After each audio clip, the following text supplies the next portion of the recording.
The days are longer, the calendar is filling up, and I want to feel as good as this beautiful summer weather.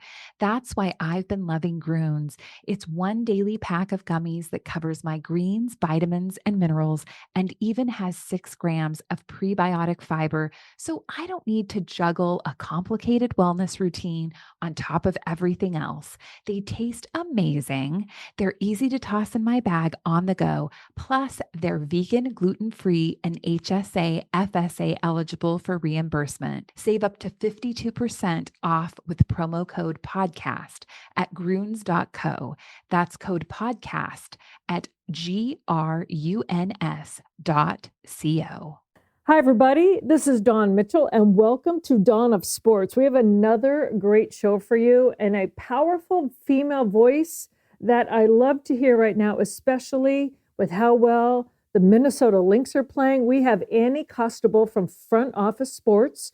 She's a reporter and writer for the WNBA, formerly a WNBA reporter for the Chicago Sun-Times. She covered the Sky, but now she covers the whole league, and we are getting into WNBA talk.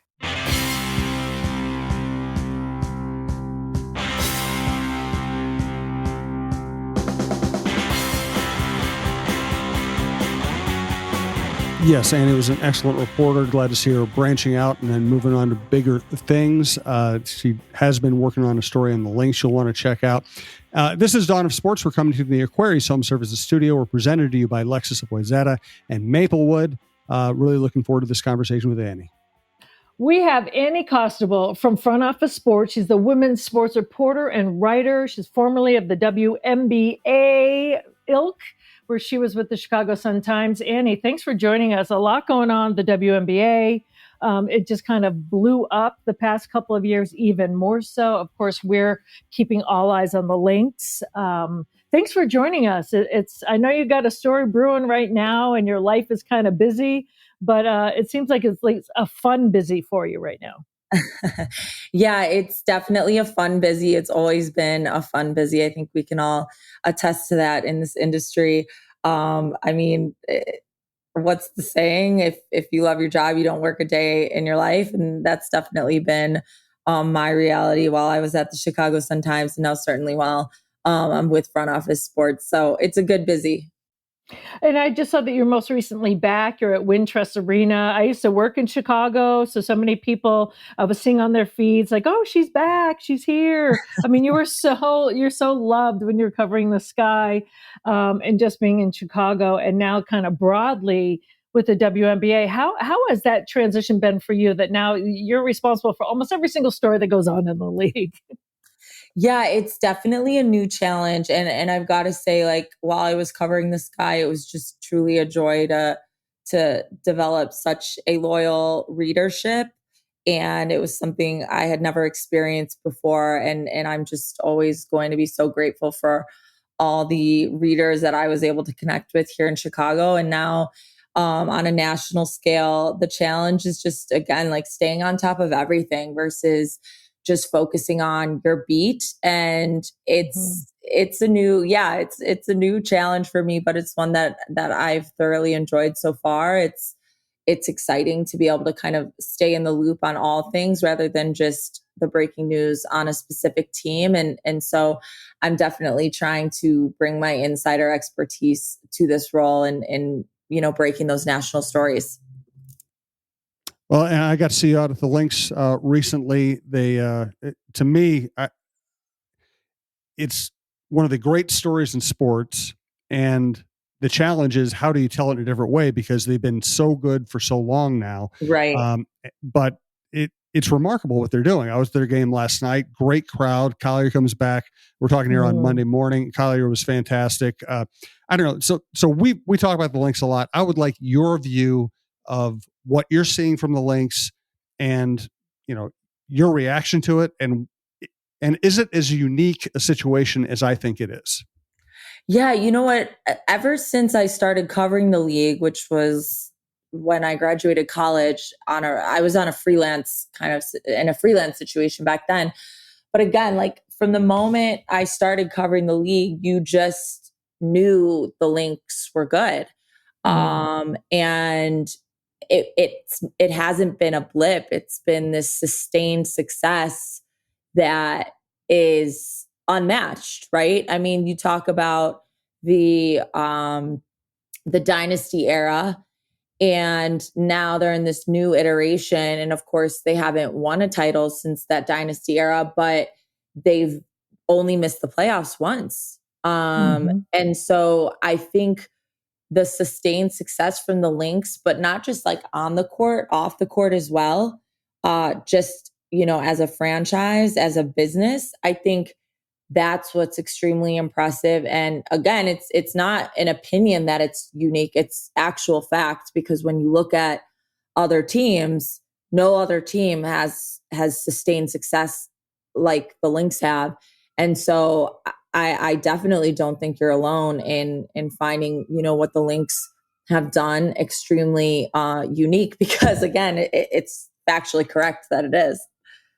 What I also enjoy hearing from a lot of the women players when they first get a chance to come to Minnesota, whether they're visiting or whether they're traded here or whatnot, they're just blown away by, they call it the buy-in, but like with the owners and treating them like they do the Timberwolves here in terms of the facilities and their practice facilities and what's available to them. And then I talked to some of the women and like, this is not what we have. And I know it's getting better in the WNBA, but you would know more than I do because you go to all the different cities. How does it compare? And are other teams that don't have as much kind of getting up to par? What would you say on that? Yeah, I mean, the Lynx definitely were a standard setter in terms of their practice facility, and something that I don't know if a ton of people know. I think anybody who's covered the Lynx knows this, but just to put it out there, like their shared facility has always been branded as the Lynx and the Timberwolves. It's not a shared space that the Lynx come into and it's the Timberwolves space and then they come in and get to share it. Like it's always from day one been both. And so that was opened, back in 2015, I believe. And so they were the first to have a space of that caliber again to utilize. And in the years since, which now 10 years since, we've seen many other teams establish that same caliber of again facility and space. But there's still teams that have not. I mean, I'm back in Chicago for the weekend, working on a few things, and the Sky are one of them. They do not have a facility yet. It's in the works, but it's not ready today. The Sparks as well, the Dallas Wings as well, the Atlanta Dream as well. So it's really starting to shape up in an interesting way in terms of the Connecticut Sun as well. The last remaining individually owned teams are the ones that are lagging behind. And of course, the Sparks are not in that individually owned category per se, but they're still behind as well. So yeah, there's still a number of teams that are lagging. And as we see this influx of investment, it's not going to hold up. And even when you think about the CBA, standards of operation are something that, players are pursuant to. And so it's definitely going to be a requirement. I think that I would assume it's going to be a requirement, whether it's negotiated for or not, because in order to win, in order to attract free agents, you're going to have to be able to compete with the teams that have these facilities in place. So that's why we're seeing it change across the board. And also, they have Cheryl Reeve. The success of the Lynx cannot be separated from the name Cheryl Reeve at all. And Cheryl says, hey, sometimes, when I got Maya Moore and stuff like that, some good things fall to me. Well, now Nafisa Collier, a different kind of leader. She's outspoken in a soft way. It's just so hard to say, with her forming Unrivaled to being the defensive player of the year last year to like leading the pack, so to speak, for the Lynx this year. I mean, just the press release, it said, I'm back with a crown next to it. And then her number, a different kind of leader, but when you put Nafisa Collier with Cheryl Reeve together, what is that specialty in your mind like? Well, I got to shout out Michael Jordan for the original I'm back comment. And so I love that Nafisa did it as well. She's a Jordan athlete. So I wonder if she stole and put a crown next to it. Yeah, Okay. there's some synergy there between the Jordan brand and obviously that iconic I'm back, just 2 words. But I think what's really remarkable about Nafisa is her growth and development and just the work that's gone into her becoming an MVP caliber player, a face of the WNBA caliber player. And something that's always stands out to me when I talk to players who come from the Cheryl Reeve tree is just the expectations that exist within the Lynx franchise. And not every player is cut out for that. And so one thing I really find interesting about Nafisa's, the way she carries herself, her character, is again that quiet, commanding energy, and how it is in sync with then, the lofty expectations of Cheryl's and how, Cheryl is demanding of her players. And it's not necessarily that they're opposites, and I don't know either of them too personally. But on the outside, again, you have this like very strong presence in Cheryl, and she's loud and she gets on people and she says and does all the things. And then you have the franchise player who is a leader by example. And when she speaks, you listen because again, she doesn't yell and she's not that type of person. So I think the synergy between them, and because of the opposite qualities they have, is something that I find really intriguing. We do want to thank longtime sponsor of the program and the network, Minnesota Masonic Charities. Today, I want to talk a little bit about the Minnesota Masonic Charities. When you think about the Masons, I get it. You think about the funny hats, those pancake breakfasts, which are phenomenal. My dear friend John Schweitz and I have chatted about this, and it's so much more than that. They've got the Masonic home over in Bloomington. They've got the hospital for the children over at the U of M. They are the largest fraternal organization in terms of charitable needs in our country, and they deserve a ton of recognition. So thank you, Minnesota Masonic Charities, for all you do and for supporting us over here at Talk North, and a special thanks to my good friend, John Schweitz.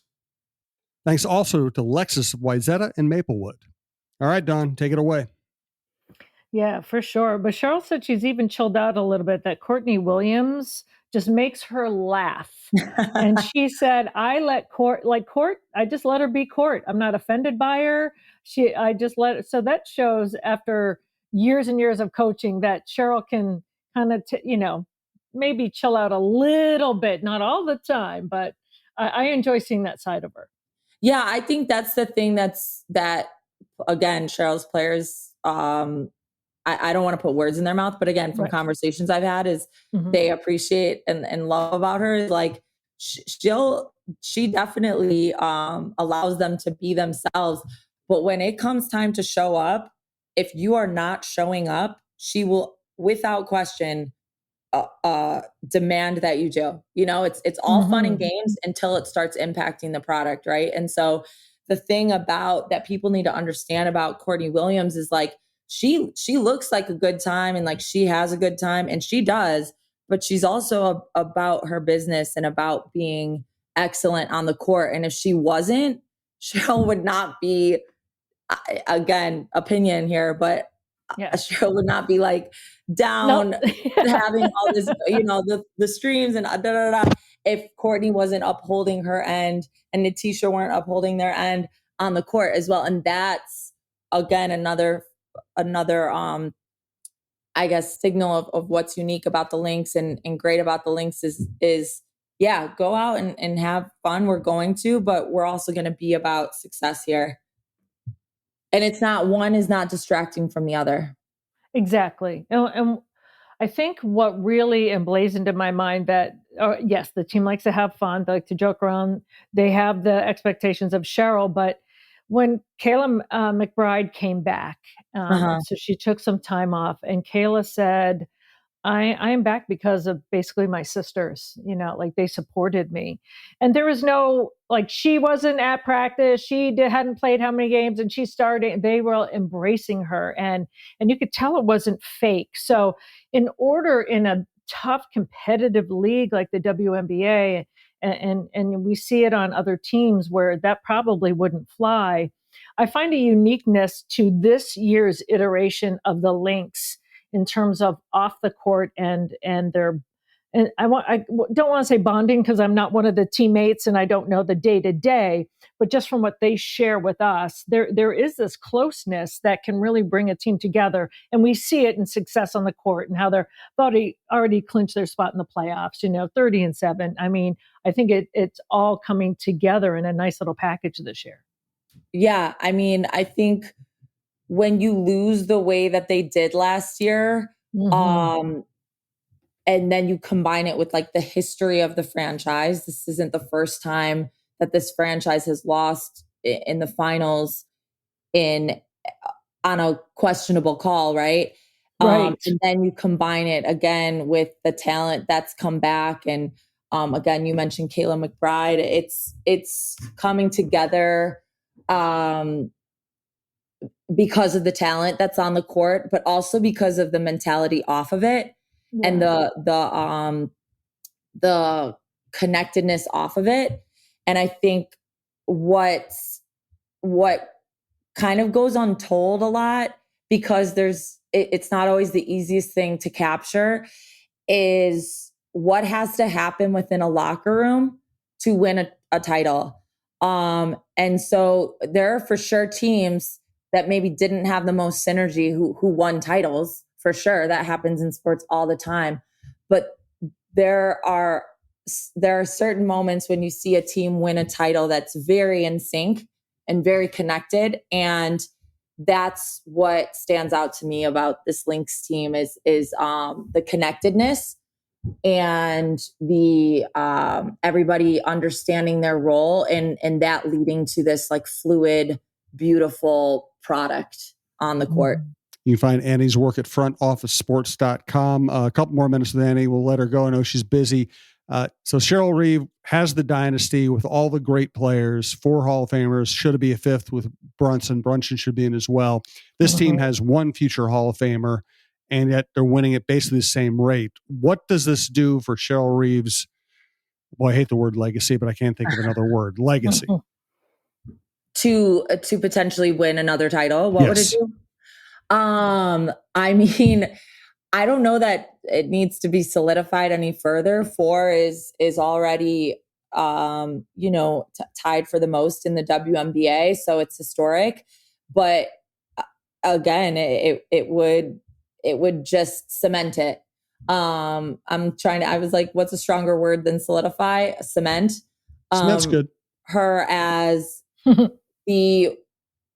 one of the greatest coaches in WNBA history. And you could then argue the greatest, because with 5 titles, you have the most titles in WNBA history. So I think, it would just cement her legacy, and not only hers, but the franchise's status as the gold standard in the WNBA. And how about her legacy as well as being able to stand up for social issues? I know the WNBA, the players after the All-Star game, they want equal pay. I think I saw another T-shirt that's going around, women's sports is big business. I think Cheryl has just really empowered the league to speak its mind. I'm not saying she's the only one, but she set the course pretty early on. Yeah. Okay. Women's sports is big business. Just got to touch on this for a second. Front office sports. That's the slogan over here. And, yes. and insert whatever you want is big business. That's front office sports for you. And so I love seeing the women's sports is big business shirts and slogans going around, because it's just true. But when it comes to, Cheryl and her standing up for human rights issues and speaking on human rights issues, that's been the standard since she became a professional. I've heard stories just about, again, like her as a human from former players and colleagues, and that's her character, is to stand up for things that she believes in and that she's passionate about, and to empower her players to do the same. And I think what's really significant about that, especially today, is that people think when you're in a forward facing role, or you're someone with power, right? As Cheryl is, or as any coach in any league really is, that it's maybe easy to do so because, again, you have some form of power, right? But in fact, what I've seen and what I've learned in my 34 years on this earth is that the more power a person gets, some people do the opposite. They get quieter, and they maybe say less. And so I think when you see someone like Cheryl, again, not backing down on issues that matter, it not only emboldens her players to do the same, but everyone in that orbit to, again, like, speak up and stand up for what's right. And so I think that's just the standard. The same way, she's known for building a culture of winning and a highly demanding culture. Being vocal on human rights issues is another character, or another quality that's known to exist within the Lynx franchise. Well, Annie Costabile, thank you for your powerful voice. Yes, in the WNBA, other women's sports, you are just a shining light in front office sports. And yes, I got to get myself that t-shirt. Women's sports is big business. I'm happy to send you one. I'll get some sent over to Minnesota, because I just love that shirt. I do. I love it. And so I didn't even know. I was like, oh, that one I've got to get. So we appreciate you. Thank you for all of your great stories. And if you want to be followed on social media and where else, where can people find you? Yeah, I'm on Twitter. X is just ridiculous. I won't say X. Yes, they renamed it. But I'm on Twitter at Annie Costabile. And then you can find me on Instagram and TikTok with the same name. So just my name, Annie Costabile, and wherever you like to, be social, I'm there. And I will say, like, Instagram and TikTok are a little less serious for me. I'm posting like my little outfit videos and my friends and family. Twitter's where I get really like in the nitty gritty of things. Oh, that's awesome. Well, thank you so much. I know it's going to get crazy in the next couple weeks and months here for WNBA. And so everybody just check out what Annie has to say. Thanks for joining us. Thank you guys for having me.